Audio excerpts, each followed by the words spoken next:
کچھ عرصہ قبل قادیانیوں کے YouTube channel The Red News per an interesting video of a mullah that tries to prove that Zia ul Haq was احمدی کے موضوع سے میرے ضیاء کے قادیانی ہونے کی ویڈیوز کے بارے میں اس اردو عبارت سے یوں شائع کی ہیں کہ یہ نہایت دلچسپ ویڈیوز ہیں جس میں کسی ملا نے بڑے دلچسپ دلائل کے ساتھ ضیاء الحق کو احمدی ثابت کرنے کی کوشش کی ہے۔ ملا جی نے بہت سارے دلائل نہایت بونڈے انداز میں دیے ہیں۔ کیونکہ ویڈیو دلچسپ ہے اس لیے باغرض استفادہ پیش خدمت ہے۔ ضیاء کو قادیانی وہابی دیوبندی جماعتی اور ان کے ساتھی لبرل سیکولر قادیانی مخالف ہی مانتے ہیں۔ جب اللہ کی توفیق سے میں نے سب سے پہلے ضیاء کے قادیانی ہونے پر فیس بک اور یوٹیوب پر چند ویڈیوز لگائیں اور ضیاء کے قادیانی ہونے کے ثبوت اپنے دعوے کی دلیل میں پیش کیے تو کوئی خارجی یا لبرل ایک دلیل ضیاء کے قادیانی نہ ہونے پر پیش نہ کر سکا، البتہ مجھے ملا ہونے کا ٹائٹل دے دیا۔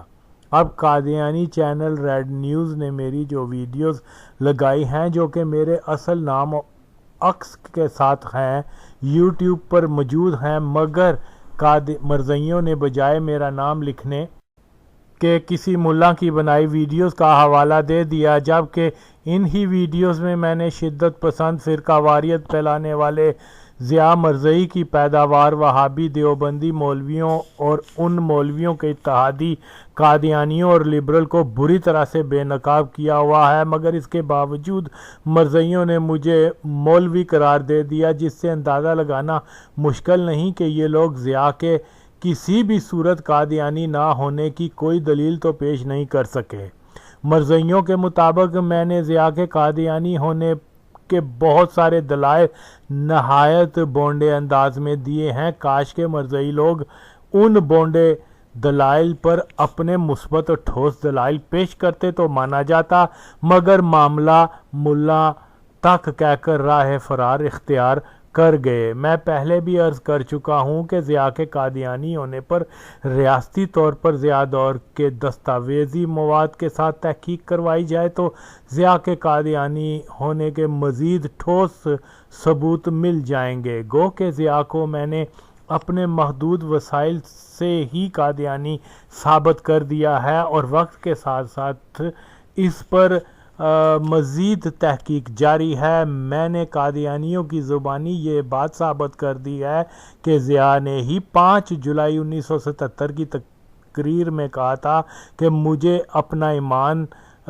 ثابت کرنے یا مسلمان ہونے پر کسی کے سرٹیفکیٹ کی ضرورت نہیں ہے کہ 1974 کی قومی اسمبلی میں ختم نبوت پر ایمان کا حلف لینا ضروری قرار پایا تھا، جو کہ ایک مسلمان ہونے کا سرٹیفکیٹ کا درجہ رکھتا ہے اور جس کو سب سے پہلے ضیاء دور میں تبدیل کرنے کی ناپاک کوشش ہوئی اور مختلف ادوار میں یہ کوششیں جاری رہیں۔ بہرحال آج کے دور میں لبرل سیکولر ضیاء کی بولی بولیں اور پھر یہ بھی مانا جائے کہ یہ لوگ ضیاء مخالف ہیں، غیر منطقی سی بات ہے۔ جب ضیاء اور لبرل میں نظریاتی ہم آہنگی پائی جاتی ہو تو پھر مانا جائے کہ یہ دونوں ایک دوسرے کے حلیف ہیں نہ کہ حریف۔ قادیانی جو ضیاء کو اپنا دشمن کہتے ہیں، مگر عملی طور پر دیکھنے کو یہی ملتا ہے کہ جس قومی اسمبلی نے مرزائیوں کو کافر قرار دیا، قادیانی بھی اس کو فاسق و فاجر کہتے ہیں اور ضیاء نے بھی وائٹ پیپر میں اس کو فاسق و فاجر ہی لکھا۔ بھٹو کو قادیانیوں نے بھی کتا کہا، دیوبندی جماعت اسلامی والوں نے بھی کتا کہا، اور پھر یہ کہنا کہ وہابی دیوبندی یا جماعت غیر اسلامی ایک دوسرے کے مخالف ہیں فقط خود فریبی ہے۔ 1974 کی قومی اسمبلی میں قادیانیوں کو کافر قرار دیا گیا تو قادیانیوں نے بھٹو کو فرعون کہنا شروع کر دیا اور ضیاء نے بھی بھٹو کو فرعون کہا اور اپنی تقاریر میں اکثر یہ کہا کرتا کہ فرعون کے لیے موسیٰ پیدا ہو جایا کرتے ہیں۔ بہرحال ثبوت کے لیے اس ویڈیو میں قادیانی مورخ کی زبانی سب سن سکتے ہیں کہ وہ بھٹو کو فرعون اور کتا کہہ رہا ہے۔ اس کے علاوہ دیوبندیوں کے رسالے نقیب ملت میں بھٹو کو کتے کی شکل میں دکھایا گیا ہوا ہے، جس پر قادیانی یہ کہتے ہیں کہ مرزا غلام نے اپنی پیش گوئی میں بھٹو کو کتا کہا تھا جو 52 سال کی عمر میں مارا جائے گا۔ اس کلپ میں قادیانی بابا شاہد کہہ رہا ہے کہ بھٹو کو کتا کہنے کی 3 دفعہ مسیح موعود کی پیش گوئی مفتی محمود کے رسالے نقیب ملت سے پوری ہوئی، جو اس کے نبی ہونے کا ثبوت ہے۔ معاذ اللہ، قادیانی بابا چاہے دنیا کو دکھانے کے لیے کچھ بھی کہے، مگر میں تو اس سچ پر تا مرگ قائم رہوں گا کہ دیوبندی وہابی جماعتی ضیاء لبرل اور قادیانی آپس میں ملے ہوئے تھے۔ میں یہ بات کسی تعصب کی بنیاد پر ہرگز نہیں بلکہ قادیانی وہابی سیکولر کے ان کے اپنے بیانات و عمل کی بنیاد پر کہہ رہا ہوں، اور جن کو یہاں ویڈیو کلپ کی صورت میں ثبوت کے طور پر پیش کر رہا ہوں۔ اس لیے ایسا ممکن ہی نہیں کہ کوئی خارجی یا لبرل میرے دعوے کو رد کر سکے۔ جب خارجیوں سے پوچھو کہ کیا وہ یہ قبول کرتے ہیں کہ قادیانی خلیفہ سے کوئی ایسا معجزہ انجام پا سکتا ہے جیسا نبی صلی اللہ علیہ وسلم سے ہجرت کے وقت ہوا تھا، تو خارجی کا جواب یہی ہوگا کہ کسی کذاب یا اس کے خلیفہ سے معجزہ نہیں ہو سکتا کہ اللہ تعالیٰ نے معجزہ فقط انبیاء کی ذات تک محدود کیا ہوا ہے۔ کیونکہ قادیانی کافر ہیں اس لیے ان سے معجزہ نہیں ہو سکتا، اور جہاں تک لبرل سیکولر کی بات ہے تو یہ طبقہ تو انبیاء کے معجزات کو فرضی کہانیاں قرار دے کر معجزے کے منکر ہیں، مگر اب یہ خارجی اور لبرل دونوں جو ضیاء کو قادیانی مخالف سمجھتے ہیں، اس سوال پر آ کر بری طرح سے پھنس جاتے ہیں کہ قادیانی خلیفہ مرزا طاہر جو پاکستان سے 27 اپریل 1984 سے یورپ آیا تھا، جس کو قادیانی ایک ایسی ہجرت قرار دیتے ہیں جو انبیاء اور ان کے حواریوں کو کرنی پڑتی ہے، اور جس نام نہاد ہجرت کو قادیانی نبی صلی اللہ علیہ وسلم کی ہجرت سے ملاتے ہیں کہ جس طرح سے کفار مکہ نبی پاک کو قتل کرنا چاہتے تھے مگر ان کی آنکھوں کے آگے اندھیرا چھا گیا، یا جالا دیکھ کر وہ غار کے اندر داخل نہ ہو سکے وغیرہ۔ قادیانیوں کے مطابق ضیاء نے تمام ایجنسیوں کو مرزا طاہر کو پاکستان سے باہر نہ جانے کا حکم جاری کیا ہوا تھا، مگر اس کے باوجود معجزاتی طور پر مرزا طاہر 28 اپریل کو کراچی ایئرپورٹ سے KLM کی فلائٹ سے یورپ پہنچ گیا۔ میں تو مانتا ہوں کہ مرزا طاہر اپنے ہم مذہب قادیانی ضیاء سے ساز باز کر کے پاکستان سے نکلا تھا، یہ معجزہ ہرگز نہیں تھا۔ اب یہ دیوبندی وہابی جماعت غیر اسلامی والے بتائیں کہ مرزا طاہر اپنے بیوی بچوں اور درجنوں معروف قادیانی شخصیات کے ساتھ ایک ہی فلائٹ میں ضیاء حکومت کی تعاون کی مدد سے ہی نکل پایا، یا وہ بھی قادیانیوں کی طرح اس عمل کو معجزہ کہتے ہیں؟ اگر یہ حلال کے ہیں تو جواب دیں، جو یہ ہرگز جواب نہیں دے پائیں گے۔ ظاہر ہے کیا خارجی اور کیا لبرل ہرگز اس سوال کا جواب نہیں دیں گے کہ ان کے پاس انکار کی گنجائش نہیں رہتی کہ اس حقیقت سے انکار کر پائیں کہ مرزا طاہر بما دیگر قادیانیوں کے پاکستان ایئرپورٹ سے بغیر کسی رکاوٹ کے اس لیے نکل پایا کہ ضیاء حکومت نے ہی اس کو سیف پیسج دیا تھا، مگر قادیانیوں نے اس عمل کو معجزے کے طور پر پیش کیا، جو کہ ایک بہت بڑا جھوٹ ہے۔ ایک جھوٹ کو چھپانے کے لیے 100 جھوٹ بولنے پڑتے ہیں، یہی حال قادیانیوں کا بھی ہے۔ بہتر ہے کہ قبول کر لیں کہ ضیاء بھی قادیانی تھا اور اس کا دور قادیانیوں کا سنہرا دور تھا، اور 1984 کا بل ضیاء کے قادیانی ہونے کو چھپانے کے لیے لایا گیا تھا، اور یہ کہ ضیاء نے بھٹو کو پھانسی بھی قادیانیوں کی مدد سے ہی دی تھی، یا یہ کہ مرزا طاہر ضیاء کی مدد سے ہی پاکستان سے اپریل 1984 میں نکل پایا تھا۔ مگر کیونکہ قادیانی بضد ہیں کہ ضیاء ہمارا دشمن تھا، اپنے موقف کو ثابت کرنے کے لیے نت نئی کہانیاں بیان کرتے رہتے ہیں۔ قادیانی مرزا طاہر کا ایک بیان بہت زور و شور سے پیش کرتے ہیں کہ ہمارے خلیفہ نے ضیاء کے مرنے سے 5 روز قبل ہی ایک الہام الہیہ کی بنیاد پر بتا دیا تھا کہ ضیاء ٹکڑے ٹکڑے ہو جائے گا، اس کا نام و نشان مٹ جائے گا اور دنیا اسے برے نام سے ہی یاد کیا کرے گی وغیرہ۔ مرزا طاہر کا یہ بیان سوشل میڈیا کی بہت سی ویب سائٹ پر موجود ہے۔ جیسا کہ چور اپنے پیچھے کوئی نہ کوئی نشانی چھوڑ جاتا ہے، ایسا ہی اس خود ساختہ بیان کا حال یوں ہے کہ اول یہ کہ مرزا طاہر کی پہلی ویڈیو جو قادیانیوں کے بقول ضیاء کے مرنے سے 5 روز قبل یعنی 12 اگست 1988 کے جمعہ خطبہ کی ہے، اس ویڈیو کو دیکھ کر یہ احساس پیدا نہیں ہوتا کہ مرزا طاہر ایک بڑے مجمع سے خطاب کر رہا ہے۔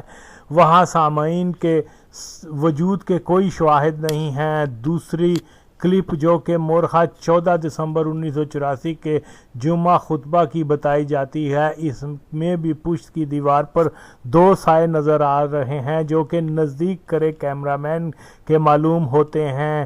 ان میں بھی سامعین کی موجودگی کا احساس نہیں ہوتا، اس لیے غالب امکان ہے کہ یہ کلپ پروپیگنڈا پھیلانے کی ایک مہم کا حصہ ہیں اور امکانی طور پر یہ ویڈیو ضیاء کے مرنے کے بعد کی ہیں۔ قادیانیوں کی اس سازش کو بے نقاب ضیاء کی موت کی وارننگ پر مشتمل ان اپنی شائع کردہ ایک اور ویڈیو میں مرزا طاہر کہہ رہا ہے، کل چلی تھی جو تیرے لیکو پہ تیغے دعا، آج بھی آزاں ہوگا تو چل جائے گی، اور خدا کی قسم ہے اب وہ چل چکی ہے، اب اس کی کاٹ کر کے دکھاؤ تو میں تب مانوں۔ مرزا طاہر یہاں جنرل ضیاء کو وارن کر رہا ہے۔ مرزائیوں کے مطابق یہ تینوں ویڈیو ضیاء کے انجام کی وارننگ کی ہیں۔ اب قادیانی جیل سازی رنگے ہاتھوں یوں پکڑی جاتی ہے کہ پہلی 2 ویڈیوز میں مرزا طاہر کی داڑھی اور سر کے بال کالے ہیں اور مرزا طاہر کی عمر بھی کوئی 50-55 کے قریب لگتی ہے، مگر تیسری وارننگ ویڈیو میں مرزا طاہر کی داڑھی بالکل سفید ہے اور کوئی 70-80 سالہ بزرگ معلوم ہوتا ہے۔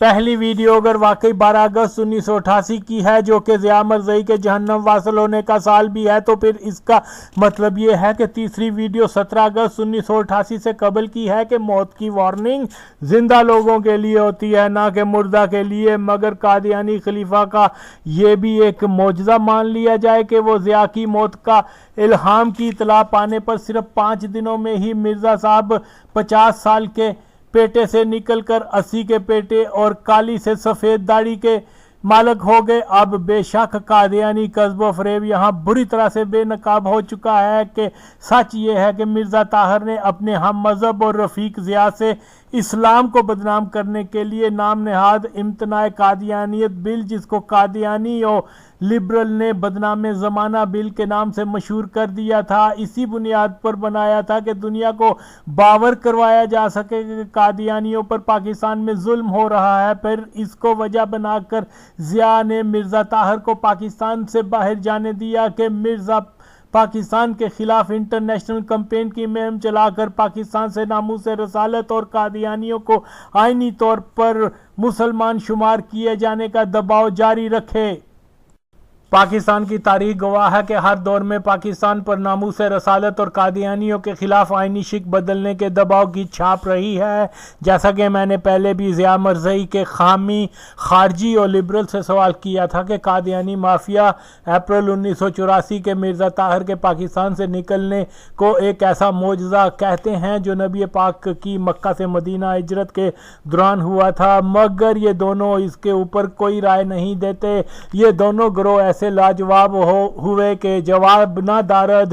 بظاہر ہے کہ اس واقعے سے صاف معلوم ہوتا ہے کہ ضیاء نے ہی قادیانی خلیفہ کو پاکستان سے نکلنے کا موقع فراہم کیا تھا۔ اسی ضمن میں مزید یہ کہ مرزا طاہر کی پاکستان سے نام نہاد ہجرت پر سوشل میڈیا پر بہت سی ویڈیوز ہیں جن میں مرزا طاہر یہ کہتے سنا جا سکتا ہے کہ وہ اپریل 1984 میں اسلام آباد میں تھا کہ اسلام آباد کے ڈپٹی کمشنر نے اس کو پیغام بھیجا کہ خدا کے لیے فوری ربوہ واپس چلے جاؤ۔ جب واپس ربوہ آیا تو اس دوران ضیاء نے امتناع قادیانیت کا بل پاس کر دیا اور پھر میں نے قادیانی رہنماؤں کی فوری